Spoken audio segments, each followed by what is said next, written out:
At eto na mga kababayan 'no, pag-usapan na natin agad itong patungkol sa mga issue ngayong araw na 'to mga kababayan na kung saan, nagsalita na po ang COA or Commission on Audit 'no. May witness po ang COA mga kababayan na kung saan po ay si Sara Duterte lang daw po ang bukod tangi 'no. Bronze G, hello po, and kay Ma'am Ana Fiacosalem ay malay ko, hello po.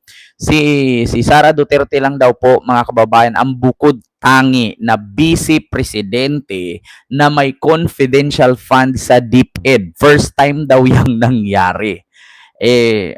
Para sa akin mga kababayan, hindi naman po ako nagtataka kasi nga mayor pa lang si Sara ay may confidential fund na po talaga siya. Kung balikan natin yung mga taong siya ay mayor at hanggang siya ay naging vice mayor ba, correct me if I'm wrong, basta mayor siya, naging vice mayor hanggang sa naging vice president, hanggang sa naging secretary of DepEd, si Sara Duterte po ay hindi nawawalan ng confidential funds. Kasi dyan po kasi siya kumikita, dyan siya nagnanakaw, sa madaling salita. Sir Jerisel Puno and kay Mario Bungkirin, mega love shoutout po. No? Mario Okbukirin, ayan, mega love shoutout. O Marie, Mario ba pagbasa niyan? Marie C. Bukirin, ayan, mega love shoutout. And kay Bronze G, and kay Jerisel Puno. Ayan, Vice Mayor and Mayor. So ito na, mga kababayan. So according nga dito sa COA, mga kababayan, no witness, no nagsalita kasi ang COA witness mga kababayan na si Sara Duterte lang daw po ang merong bukod tanging vice presidente na merong confidential fund. From 2014 to 2024, could you tell us how many vice presidents have you audited? Ang tanging nung time lang po ni Vice Presidente Sara Duterte. But there were three. Who were the vice presidents during this period? Ang naging mga Vice Presidente po since I assume with ICPAO in 2014 ay si dating Vice President Binay at si dating Vice President Leni Robredo at yung ating incumbent Vice President po na si Sara Duterte. So tatlong vice president. Vice President Binay, Vice President Robredo at Vice President Sara Duterte. Sino-sino sa kanila ang inaudit mo tungkol sa confidential funds? Ang buhat po nung nag-assume ako nung 2014, tanging si Vice Presidente Sara Duterte lang po yung aking na-audit na may confidential fund. Bakit, Mr. Witness? Bakit Vice President Sara Duterte lang ang inaudit mo ng confidential funds? Dahil po, since nag-assume po ako nung 2014 sa ICPAO, wala pong naging appropriation for confidential funds si dating Vice President Binay at si dating Vice President Robredo. Tanging si Vice President Sara Duterte lang po yung nagkaroon ng appropriation for the confidential funds. And in the same period of time, 2014 to 2024, kasama pa sa mga national agencies na minention mo, ang Department of Education. Yes, ma'am. And during this period, 2014 to 2024, sino-sino ang mga secretaries ng Department of Education? Sa pagkakalala ko po, ang mga naging DepEd secretaries po ay dating Secretary Luis Tro, dating Secretary Briones at ang ating Vice Presidente in her concurrent capacity as the DepEd Secretary during that time. At sino sa tatlong ito, sino-sino sa mga sekretary ng DepEd ang inaudit mo for confidential funds? Tanging si Vice Presidente Sara Duterte lang po as the DepEd Secretary. Bakit, Mr. Witness? Dahil siya lang po yung naging DepEd Secretary na nagkaroon ng confidential funds ang DepEd. And could you tell us how much was the confidential funds of the Vice President that you said you audited? May clarify po kung anong office po yung Office of the Vice President. Sa Office of the Vice President po, ang kanilang naging confidential fund ay from the fourth quarter of 2022 until the third quarter of 2023 ay 125 million pesos per quarter. So ang total po nun ay 500 million pesos. Magkano naman ang confidential funds na inaudit mo sa DepEd, Department of Education? Ang inaudit ko naman po sa Department of Education, since ang kanilang cash advances ay from the first quarter of 2023 until the third quarter of 2023, at meron silang 37.5 million pesos quarterly cash advances. So ang naging total po nun ay 112.5 million pesos. In this period of time, from 2014 to 2024, could you tell us how many vice presidents have you audited? Ang tanging nung time lang po. So narinig nyo, mga kababayan, kahit may background. O ito na, isa-summarize ko na lang yung mga katanungan ni Attorney Lorna Kapunan. Ganito po siya mga kababayan. Ang tanong po ni Attorney Lorna Kapunan, sino-sino ang mga vice presidente mula 2014 hanggang 2024? Ang sagot ng COA witness ay Binay, Robredo, Sara. Doon ba sa tatlong vice presidente, sino ba ang ino-audit ng COA na may confidential fund? Ang sagot ng COA witness, only Sara. Sabi ni Attorney Lorna Kapunan, bakit? Dahil si Sara lang po ang bukod tanging merong confidential fund. Ngayon, ulit, tanong ni Lorna Kapunan, mula 2014 hanggang 2024, sino ang vice presidente na may confidential fund sa kanyang opisina at merong confidential fund sa DepEd? Sabi niya, si Sara Duterte lamang ang may confidential fund sa DepEd, pero si Binay, meron ding confidential fund, si Mama Leni Robredo, wala. So ngayon, magkano ba ang confidential fund ni Sara Duterte noong siya ay Secretary of DepEd? So, sa opisina niya, kasi actually mga kababayan sa hindi po nakakaalam, dalawang klase po ang confidential fund ni Sara Duterte.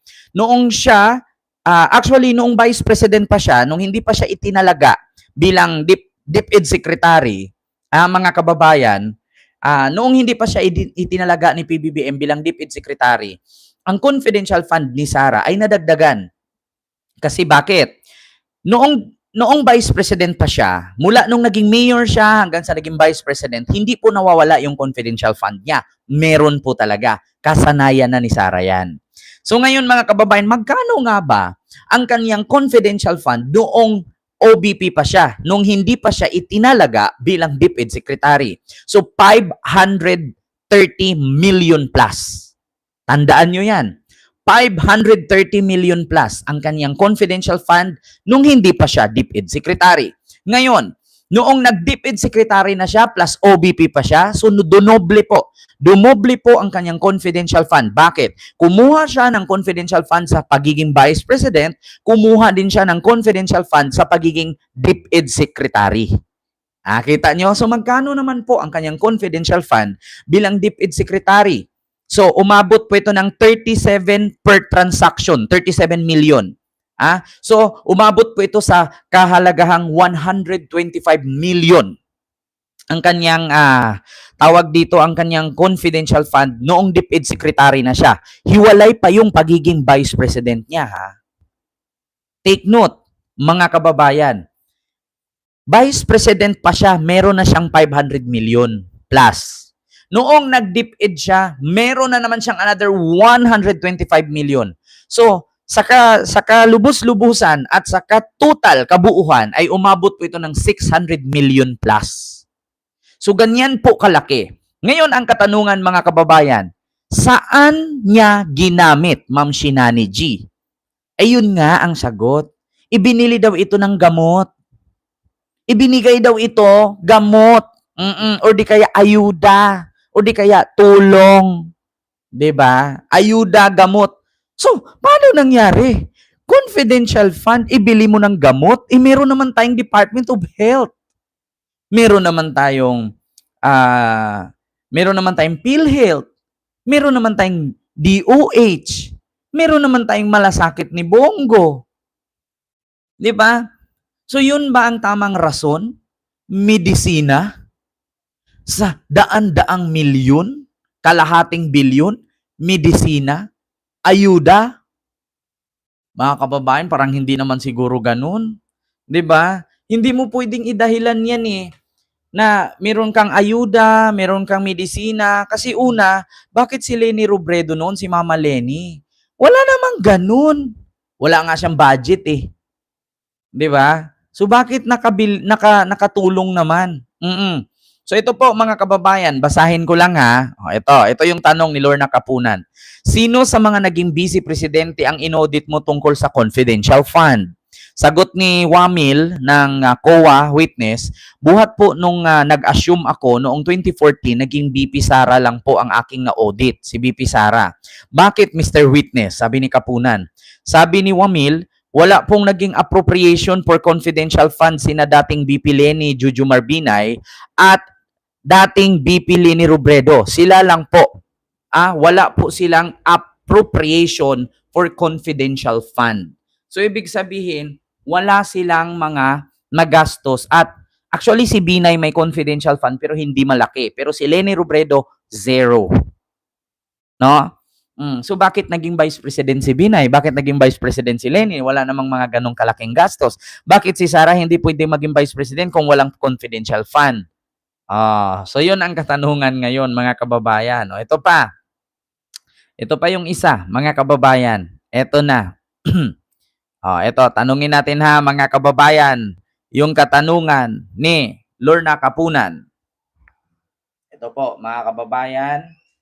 Sino-sino sa mga sekretary ng DepEd ang inaudit mo for confidential funds? Tanging si Vice Presidente Sara Duterte lang po as the DepEd Secretary. Bakit, Mr. Witness? Dahil siya lang po yung naging DepEd Secretary nang nagkaroon ng confidential funds ang DepEd. Diba? Kita nyo? Ito pa. Mga kababayan. Pakinggan natin. Naglo-loading lang. Oops. Sana yung volume nito. Mga kababayan, hindi ko makita eh. Sana ba yung volume nito? Hindi natin mahagilap. Dito ba? Si dating Vice President Leni Robredo at yung ating incumbent Vice President po na si Sara Duterte. So tatlong Vice President, Vice President Binay, Vice President Robredo at Vice President Sara Duterte. Sino-sino sa kanila ang inaudit mo tungkol sa confidential funds? Ang buhat po nung nag-assume ako nung 2014, tanging si Vice Presidente Sara Duterte lang po yung aking na-audit na may Bakit, confidential fund. Bakit, Mr. Witness? Bakit Vice President Sara Duterte lang ang inaudit mo ng confidential funds? Dahil po, since nung nag-assume po ako ng 2014 sa ICPAW, wala pong naging appropriation for confidential funds si dating Vice President Binay at si dating Vice President Robredo. Tanging si Vice President Sara Duterte lang po yung nagkaroon ng appropriation for the confidential funds. And in the same period of time, 2014 to 2024, kasama ba sa mga national agencies na minention mo ang Department of Education? Yes, ma'am. And during this period, 2014 to 2024, sino-sino ang mga secretaries ng Department of Education? Sa pagkakaalala ko po, ang mga naging DepEd secretaries po ay dating Secretary Dovistro, dating Secretary Briones at ang ating Vice Presidente in her concurrent capacity as the DepEd Secretary during that time po. At sino sa tatlong ito? Sino-sino sa mga secretary ng DepEd ang inaudit mo for confidential funds? Tanging si Vice Presidente Sara Duterte lang po as the DepEd Secretary. Bakit, Mr. Witness? Dahil siya lang po yung So alam nyo na mga kababayan. Kaya nga sa totoo lang mga kababayan, kung si Sara Duterte pala Vice President, inilagay siya sa DepEd, tapos inilagay siya sa DOLE, inilagay siya sa COA, inilagay siya sa Bureau of Customs, inilagay siya sa Bureau of Immigration, inilagay siya sa BIR, putang ina, ilang confidential fund meron siya.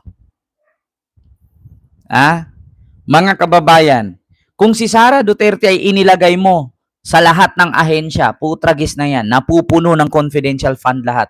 Biruin mo ang DepEd, kailangan mo ng confidential fund. Anong gagamitan mong confidential fund sa DepEd? Bakit mo gagamitan ng confidential fund ang DepEd na ang DepEd ay hindi naman sumasabak sa gera. Ang DepEd ay hindi naman sumasali sa politika. So bakit ka maglalagay ng confidential fund dyan? Tapos magugulat ka, confidential fund sa DepEd, pinambili ng gamot. Ha? May mga nagkakasakit ba dyan sa DepEd? Bakit ganun? Diyos ko po. Eto, mga kababayan. Saan pa dito? May listahan dito eh. Diyos mio Marimar. Kaloka. Nakakaloka, mga kababayan. Biruin mo ang DepEd, lagyan mo ng confidential fund. Baka siguro ang DepEd makipaggera. Baka siguro ang DepEd kailangan ng intelligence fund. So para saan ba yung intelligence fund na yon? Gagamitin para mag-imbestiga kung sino yung corrupt? Ganun ba yon? Kung sino yung pabaya sa DepEd? Bakit mo gamitan ng intelligence fund?